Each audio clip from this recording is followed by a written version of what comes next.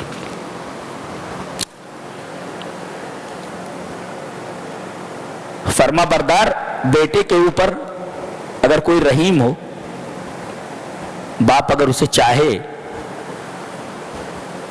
تو ٹھیک ہے, وہ لائق ہے کہ چاہا جائے. لیکن بیٹا انتہائی نافرمان ہو کہ اس نے نافرمانی کی تمام حدیں کراس کر دی ہیں, باپ اگر اس سے محبت کرے تو پھر باپ کے رحم کا اندازہ نہیں کیا جا سکتا. سمجھے کچھ کیا ہے؟ تو ہمیں گناہوں سے توبہ کرنی چاہیے اور اللہ کی رحمت سے مایوس نہیں ہونی چاہیے. بہت امید افزا آیت ہے.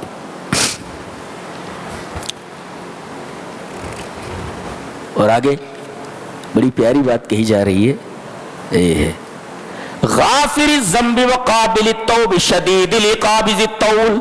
اللہ اپنی صفت کیا لا رہا ہے؟ پہلے گناہوں کو بخشنے والا. یہ دیکھیے پہلے قابل التوب, کوئی توبہ کرے تو میں قبول کرتا ہوں.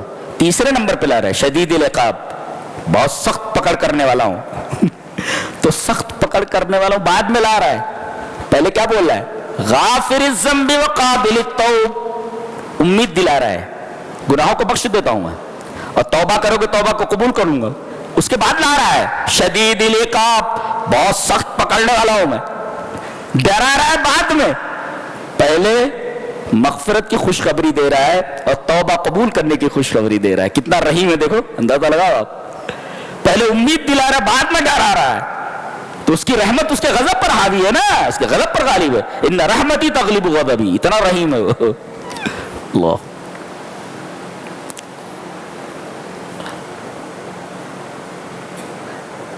الذین یحملون العرش، کچھ فرشتے ایسے ہیں جو عرش کو اٹھائے ہوئے ہیں. عرش کو اٹھائے ہوئے بولے تو اب یہ مثلا سمجھو یہ عرش ہے، اب اس کو اٹھائے ہوئے ہیں. بتاؤ کیا پتہ چلا؟ دو باتیں معلوم ہیں. ایک تو یہ اللہ کے بہت قریب ہے اس لیے کہ اللہ عرش پر مستوی ہے، تو یہ عرش کو اٹھائے ہوئے ہیں، تو ایک تو اللہ کے بڑے قریب ہیں، اور دوسرے انتہائی طاقتور ہیں. اللہ کے عرش کو اٹھانا کوئی معمولی بات ہے؟ کمزور اٹھا سکتا ہے کیا؟ اس کا مطلب یہ ہے کہ یہ فرشتے جو حملۃ العرش ہے، عرش کو اٹھانے والے، اللہ کے قریب بھی ہیں اس لیے کہ عرش کو اٹھائے ہوئے ہیں، اور بہت طاقتور ہیں. عرش کو اٹھانے کے لیے کتنا پاور چاہیے اندازہ لگائیے آپ. اچھا پھر اس کے بعد ومن حولہ، عرش کے ارد گرد فرشتے، یہ بھی اللہ کے بڑے قریب ہے. یہ کیا کرتے ہیں؟ ایک کام تو یہ کرتے ہیں یسبحون بحمد ربہم، اللہ کی تسبیح اور اس کا حمد بیان، اس کے حمد بیان کرتے. تو ہم لوگوں کو کیا کرنا چاہیے؟ سبحان اللہ و بحمدہ سبحان اللہ العظیم برابر کرتے رہنا چاہیے. یہ حملۃ العرش کی دعا ہے جی. اور کیا کرتے ہیں؟ اللہ پر ایمان لاتے ہیں. اور ایک کام کیا ہے؟ وَيَسْتَغْفِرُونَ لِلَّذِينَ آمَنُوا، اور جو ایمان لے آئے ان کے لیے دعا کرتے ہیں. کیا کرتے ہیں؟ یستغفرون، اے اللہ ان کو معاف کر دے، ایمان لائے. تو اپنے فرشتوں سے بھی دعا کروا رہا ہے. کتنا رحیم ہے، اندازہ لگائیے. فرشتے بھی دعا کر رہے ہیں ہم گنہگاروں کے لیے، اور صرف ہمارے لیے نہیں. ربنا وادخلہم جنات عدن التی وعدتہم، یہ دعا کرتے ہیں کہ اللہ ان کے گناہوں کو بخش دے. استغفرون، پھر کہتے ہیں ان کو جنت میں داخل کر دے. اور انہی کو نہیں، ومن صلح من آبائہم، ان کے نیک آبا و اجداد کو، ان کے باپ کو بھی، وازواجہم، ان کی بیویوں کو، وذریاتہم، ان کے بچوں کو. خامخ دیکھو فرشتوں سے بھی محبت ہو جا رہی ہے ہم کو. ارے جو ہمارے لیے ایسی دعا کرے، تو ملائکہ کے ساتھ ہمارا، فرشتوں سے ہمارا کتنا گہرا تعلق ہے. دیکھیے فرشتوں سے ہی ہم فرشتوں پر ایمان لا رہے. کیوں؟ اس لیے کہ ہمارا ان سے بڑا گہرا تعلق ہے. وہ ہمارے لیے کیسی دعا کر رہے؟ دیکھو یستغفرون للذین آمنوا، ایمان والوں کے لیے دعا کرتے ہیں کہ اللہ ان کو معاف کر دے. اور صرف ہمارے لیے نہیں، ہمارے آبا و اجداد کے لیے، ہمارے بچوں کے لیے، ہماری بیویوں کے لیے، سب کے لیے دعا کر رہی ہیں. ومن صلح من آبائہم وازواجہم وذریاتہم انک انت العزیز الحکیم. اور ایک دعا اور کر رہے ہیں وقہم السیئات، اللہ انہیں برائیوں سے بچاتے رہنا کہ یہ برائی نہ کریں. کیسی دعا کر رہے ہیں. ایک تو اتنا ہی رحیم ہے، اور دوسرے اتنے قریب اور اتنے طاقتور فرشتوں کو لگا رکھا ہے اس نے کہ یہ ہمارے لیے دعا کرتے. تھوڑا سدھر جاؤ، جنت مل جائے گی انشاءاللہ.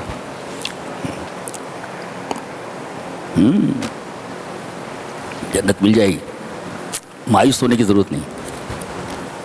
سدھار لو اپنے آپ کو. پھر وہ کہہ رہا ہے آگے اسی آیت، وَقَالَ رَبُّكُمُ ادْعُونِي أَسْتَجِبْ لَكُمْ، تمہارے رب نے تم سے کہا ہے کہ تم مجھ سے دعا کرو، میں دعا کو قبول کرتا ہوں نا. ایک مفسر لکھتا ہے إِنَّهُ نَدَبَ عِبَادَهُ إِلَى دُعَائِهِ وَتَكَفَّلَ لَهُمْ بِالْإِجَابَةِ. اللہ خود دعوت دے رہا ہے بندوں کو کہ دعا کرو، اور پھر بول رہا ہے کہ میں ضمانت دیتا ہوں کہ تمہاری دعا قبول کروں گا. یہ کیسی رحمت ہے. دیکھیے ایک تو بلا رہا ہے کہ دعا کرو، ادعونی استجب لکم، تم دعا کرو، بلا رہا ہے. اور پھر کہتا ہے استجب لکم، میں گارنٹی دیتا ہوں کہ قبول کر لوں گا. کتنا رحیم ہے. دیکھو تو دعا سے بھی غافل مت ہو. یہ رمضان کا مہینہ ہے، قیام اللیل کے بعد جب بھی کوئی ٹائم ملے بالکل دعا کرتے رہیں. اس میں دو چیزیں ہیں، ایک تو دعا کیجیے آپ، اور ایک استجب لکم، دعا کو میں قبول کروں گا. اور ان الذین یستکبرون عن عبادتی، جو لوگ میری عبادت سے استکبار کرتے. پتہ چلا کہ دعا عین عبادت ہے. اور اس سے کہا گیا کہ جو آدمی دعا سے اعراض کرتا ہے، اعراض کرنے کا مطلب ارے مجھے دعا کی ضرورت نہیں ہے، تو یہ ظاہر کر رہا ہے کہ میں اللہ سے بے نیاز ہوں. غنی عن اللہ ولیس محتاجا الیہ، کہ میں اللہ کا محتاج نہیں ہوں، مجھے دعا کرنے کی ضرورت نہیں ہے. تو اللہ کہہ رہا ہے کیوں ایسا کر رہا ہے؟ بڑا بن رہا ہے نا. تو تو سیدخلون جہنم داخرین، تو چھوٹا بنا کر کے تجھے جہنم میں ڈالا جائے. اللہ کے سامنے جو بڑا بنے اس کو چھوٹا بنا کر کے جہنم میں داخل کیا جائے گا. ایک نقطہ اور ملا، جہنم میں جتنے لوگ ہیں جانے والے سب کے سب چھوٹے قسم کے لوگ ہیں، سب چھوٹے لوگ ہیں سب. دنیا میں کتنی بھی عزت ان کو حاصل ہو، دنیا میں کتنے بھی مالدار ہوں، کتنی بھی ان کے آگے پیچھے ہٹو بچوں کی آوازیں آئے، انتہائی ذلیل قسم کے لوگ ہیں کہ چھوٹے لوگ ہیں سب. سیدخلون جہنم داخرین، جہنم میں یہ ذلیل ہو کر داخل کیے جائیں گے. کیا بات، ایسا ہوا نا، شروع تم کرو ختم میں کرتا ہوں بولتا ہے، دعا تم کرو قبول کرتا ہوں نا. ایسا